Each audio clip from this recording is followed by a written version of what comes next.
Hello বন্ধুরা, কেমন আছো? আশা করছি সবাই ভালো আছো এবং আমিও কিন্তু খুব ভালো আছি। আজকে আমি নিয়ে এসেছি সকলের পছন্দের একটি রেসিপিটি হলো দুধ পুলি পিঠে। আর ঠান্ডার দিন এই দুধ পুলি পিঠে যে সবার ঘরে ঘরে হবে না তা কখনো কি হয়?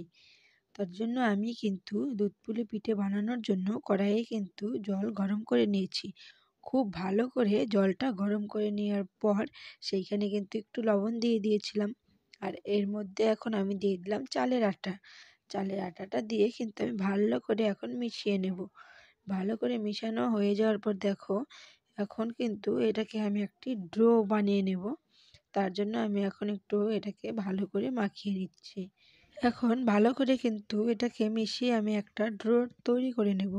আর আমি যতক্ষণ পর্যন্ত ডোটা তৈরি করে নিচ্ছি ততক্ষণ কিন্তু তোমরা আমার চ্যানেলটিকে অবশ্যই সাবস্ক্রাইব করে দেবেন।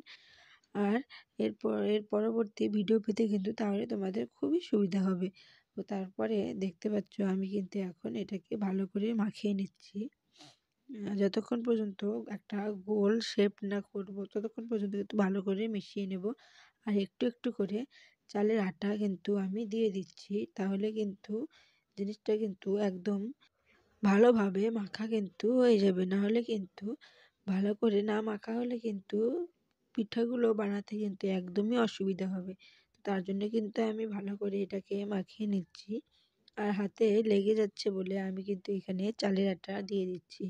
তাহলে কিন্তু হাতে কিন্তু আর লেগে যাবে না, আর মাখতেও কিন্তু সুবিধা হবে। আর এটা কিন্তু তাহলে আর নরম থাকবে না। তার জন্য কিন্তু আমি এটাকে ভালো করে মাখিয়ে নিচ্ছি। মাখিয়ে দেখতে পাচ্ছ একটা কিন্তু গোল ডো বানিয়ে নিলাম। দেখতে পাচ্ছ এখন কিন্তু পুরোপুরিভাবে ডো বানানো হয়ে গেছে। এখন আমি এটাকে কিছুক্ষণের জন্য রেস্টে রেখে দেব। আর তার জন্য কিন্তু এটাকে ভালো করে ভেজা কাপড় দিয়ে কিন্তু মুড়িয়ে রাখতে হবে। আর এইদিকে আমি নিয়ে নিয়েছি নারকেল কুচি এবং খেজুর গুড় দিয়ে কিন্তু এটাকে আর একটু দুধ দিয়ে কিন্তু ভালো করে একটা ক্ষীর বানিয়ে নেব। তার জন্য দেখো আমি কিন্তু চুলাতে কড়াই বসিয়ে দিয়েছি, বসিয়ে দিয়ে এটা কিন্তু আমি ভালো করে এখন নাড়াচাড়া করছি। ততক্ষণ পর্যন্ত নাড়াচাড়া করব যতক্ষণ না এটা কিন্তু ভালোভাবে হয়ে যাচ্ছে। আর এখন আমি কিন্তু এটাকে ভালোভাবে বানিয়ে নিচ্ছি। এর মধ্যে কিন্তু ক্ষীরটা বানানোর জন্য কড়াইতে যে নারকেল কুড়ানো দিয়ে দিয়েছি, আর এটা কিন্তু অনবরত নাড়তে হবে, নাহলে কিন্তু ক্ষীরটা কিন্তু একদমই খেতে ভালো লাগবে না। আর কিন্তু ক্ষীরটা না ভালো হলে কিন্তু তোমাদের দুধ পুলিটা কিন্তু একদমই বাজে লাগবে। তো তার জন্য কিন্তু আমি ক্ষীরটা ভালো করে বানিয়ে নিচ্ছি আর ধীরে ধীরে আঁচ দিয়ে বানিয়ে নিচ্ছি। আর এখন আমি এর মধ্যে দিয়ে দিচ্ছি চালের গুঁড়ো, আর হচ্ছে এর মধ্যে জল মিশিয়ে আমি কিন্তু সেই ক্ষীরটার মধ্যে, যে ক্ষীরটা বানাবো তার মধ্যে দিয়ে দিলাম। দিয়ে এখন অনবরত কিন্তু নাড়াচাড়া করতেই হবে। নাড়াচাড়া কিন্তু বাদ দেওয়া যাবে না। আর আমি কিন্তু দেখতে পাচ্ছ এখন কিন্তু ভালোভাবে নাড়াচাড়া করে নিচ্ছি। আর এটা কিন্তু অনেকটা গাঢ় হয়ে এসেছে। আর আমি কিন্তু ভালো করে নাড়াচাড়া করে নিচ্ছি। আর এখন কিন্তু হয়ে গেছে প্রায়। এখন আমি এটাকে ভালোভাবে নাড়াচাড়া করে এখন একটা থালের মধ্যে আমি কিন্তু এটাকে নামিয়ে নেব। আর এটাকে কিন্তু আমি একটা থালার মধ্যে নামিয়ে নিয়েছি। আর নামিয়ে নিয়ে এখন কিন্তু ভালো করে থালার মধ্যে সেট করে দিব।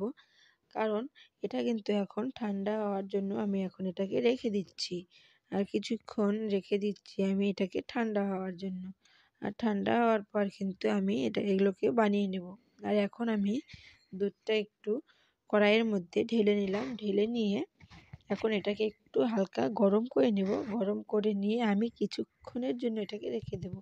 আর যে প্রথমে যে চালের আটা দিয়ে যে আমি ডোটা রেডি করেছিলাম সেটাকে নিয়ে নিচ্ছি। নিয়ে নেওয়ার পর এখন দেখতে পাচ্ছ একটা বাটির শেপ বানিয়ে নিলাম। এর মধ্যে আমি সেই ক্ষীরটা এখন দিয়ে দেব। ভালো করে ক্ষীর কিন্তু একদম ভর্তি করে দিয়ে দেব। দিয়ে দেওয়ার পর তারপরে কিন্তু এটাকে আমি মুখটা এখন ভালো করে মুড়িয়ে নিচ্ছি। ভালো করে মুড়িয়ে দিয়ে একটু ডিজাইন করে দেব, যাতে করে দেখতে কিন্তু সুন্দর লাগবে। তার জন্য কিন্তু আমি এখন এটার মুখটা ভালো করে মুড়িয়ে নেব। মুড়িয়ে নেওয়ার পর কিন্তু আমি রেখে দিচ্ছি। আর এইভাবে করে কিন্তু আমি আরও অনেকগুলো কিন্তু পুলি পিঠে বানিয়ে নেব। আর বন্ধুরা দেখতেই পাচ্ছ একটা একটা করে কিন্তু আমার পুলি পিঠাগুলো বানানো হয়ে গেছে। আর এখন আমি কড়াইয়ে কিন্তু দুধটা গরম করতে আবার কিন্তু বসিয়ে দিলাম। বসিয়ে দেওয়ার পর এর মধ্যে আমি দিয়ে দিলাম একটু খেজুর গুড়। আর তোমরা যেমন পরিমাণে খেজুর গুড় খাও কি মিষ্টি খাও তারা কিন্তু তেমন পরিমাণে দিতে পারো। আমি কিন্তু আমার পরিমাণ মতো আমি গুড়টা দিয়ে কিন্তু ভালো করে দুধটা কিন্তু গরম করে নিয়েছি। আর এখন আমি পিঠাগুলো একটা একটা করে দুধের মধ্যে ছেড়ে দিলাম। ছেড়ে দেওয়ার পর হালকা, বেশিক্ষণ না, হালকা পরিমাণে একটু ফুটিয়ে নেব। ফুটিয়ে নেওয়ার পরে কিন্তু একটু রেখে দেব ঠান্ডা হওয়ার জন্য। আর একটুক্ষণ ফুটিয়ে নেওয়ার পর পুরোপুরিভাবে ফুটে যাওয়ার পর কিন্তু আমার কিন্তু দুধ পুলি পিঠে একেবারে রেডি হয়ে যাবে। দেখতে পাচ্ছ এখন কিন্তু আমার পুলি পিঠে একদমই রেডি হয়ে গেছে। আর ঠান্ডার দিন এই পিঠেটা হবে না সেটা কোনো বাড়িতেই সম্ভব না। সবাই কিন্তু ছোট বড় সবাই কিন্তু এই পিঠেটা খুবই খুবই পছন্দ করে। তার জন্য কিন্তু আমিও কিন্তু এই পিঠেটা বানিয়ে নিলাম। আমাদের সবার কিন্তু এই পিঠেটা খুবই ভালো লাগে। তো অবশ্যই তোমরা বাড়িতে বানিয়ে দেখতে পারো। খেতেও কিন্তু খুব মজাদার। আর এরকম কিন্তু একদম সহজ পদ্ধতিতে কিন্তু তোমরাও কিন্তু বাড়িতে বানাতে পারবে।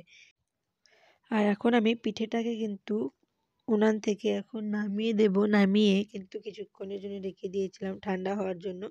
আর এখন দেখো দুধগুলো কিন্তু একটু জমা জমা হয়ে গেছে। আর এখন আমি একটা একটা করে বাটিতে একটু উঠিয়ে নিচ্ছি। উঠিয়ে নেওয়ার পর দেখতে পাচ্ছ দেখতে কিন্তু খুবই ভালো লাগছে। আর এইরকমভাবে একদম সহজ পদ্ধতিতে বাড়িতে কিন্তু অবশ্যই বানিয়ে দেখতে পারো। অবশ্যই দেখতে পারো। দেখতে দেখতে যেমন ভালো খেতেও কিন্তু খুবই ভালো হয়েছিল এই পিঠেটা। আর আমার ভিডিওটিতে অবশ্যই লাইক, কমেন্ট এবং শেয়ার করে দেবে।